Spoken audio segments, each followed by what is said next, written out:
Kilawala, and we are family friends of Chiman Kaka. My father, Chiman Kaka, and Bhupenbhai Parikh were known as three musketeers. They used to go to the Juhu beach every day morning. સવારના 5:30 વાગે મારા father બેઉ જણને લે અને જૂ પર ચાલે. Unfortunately મારા ફાધર 30 વર્ષ પહેલાં પાસ અવે થઈ ગયા અને ત્યારથી આ બે જણા જૂ બીચ જાય, ભૂપેન કાકા અને ચીમન કાકા, તો બધા પૂછે કે તમારા થર્ડ મસ્કેટિયર ક્યાં છે. એ રોજ જવાબ આપીને એ લોકો થાકી ગયા અને એ લોકોએ જવાનું બંધ કરી દીધું બીચ ઉપર. એટલે એટલો ઘનિષ્ઠ રિશ્તો હતો.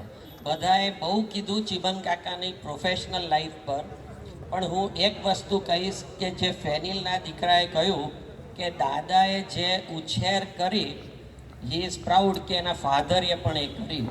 તો હું એક નાની વસ્તુ, એક ઘટના કહીશ. જે અમે ફેનિલને નાનપણથી ફન્ટેસ્ટિક કહીએ, એટલે અમે લોકો હંમેશા પિકનિક પર સાથે જઈએ. ચીમન કાકાનું ફેમિલી, અમારું, ભૂપેન કાકાનું. એટલે અમે એકવાર ખંડાલા ગયા હતા. સૌથી ધમાલિયો ફેનિલ હતો. એટલે ફેનિલની આદત એવી કે એને કંઈ ન ગમે તો ગાડીનો દરવાજો ખોલી કાઢે ચાલુ ગાડીએ. અને ચીમન કાકાની અપબ્રિંગિંગ એવી કે એને બૂમ ના પડે, ગુસ્સા ના કરે. આ વસ્તુ હું વાત કહું 50 વર્ષ પહેલાંની. જો 50 વર્ષ પહેલાં આવી શીખતો હતી જ નહીં. જો મેં કંઈ ધમાલ કર્યો તો બે કાન નીચે બાપા ઠોકી દે અને આપણને કહે કે ચલો સીધા રહો. પણ ચીમન કાકાએ અને કદી બૂમ પાડી નહીં કીધું. એને પ્રેમથી સંભાળીને સાચવીને એમને એ કરતા હતા. જે અપબ્રિંગિંગ આજે મારી ડોટર્સ એ લોકોની ચિલ્ડ્રનને કરે છે. તો હી વોઝ અ વિઝનરી, જે તે વખત પણ બાળકોને ઉછેર પ્રેમથી મારવા કરતાં પ્રેમથી કરી શકતા હતા.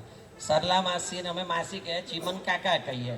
એટલે આ કોમ્બિનેશન પણ બધા પૂછતા હતા કે આ કેવું, એક કાકા હોય ને બીજા માસી હોય, કાકી કેમ નહીં?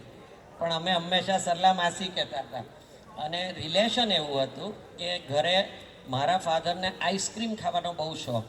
એટલે માસીને એ લોકો કે સંચાનું આઈસ્ક્રીમ બનાવે, રોજ અમારે ત્યાં બને.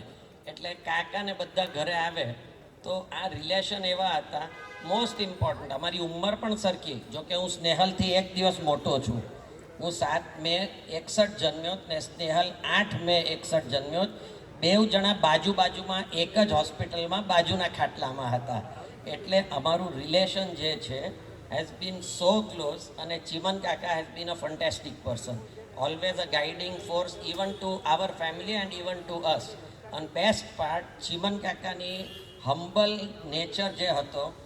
ચીમન કાકા જ્યારે જોન્સનમાં હતા કે JL મોરિસનમાં હતા કે ગ્લેક્સોમાં હતા, if I am not right, આ બધી જગ્યાએથી ચીમન કાકાની એક જ વસ્તુ હતી. મારા પપ્પાને કે તમે ગાડી કાઢો તારે મને આપજો. And not that he could not afford, but he was always inspired by my father's this.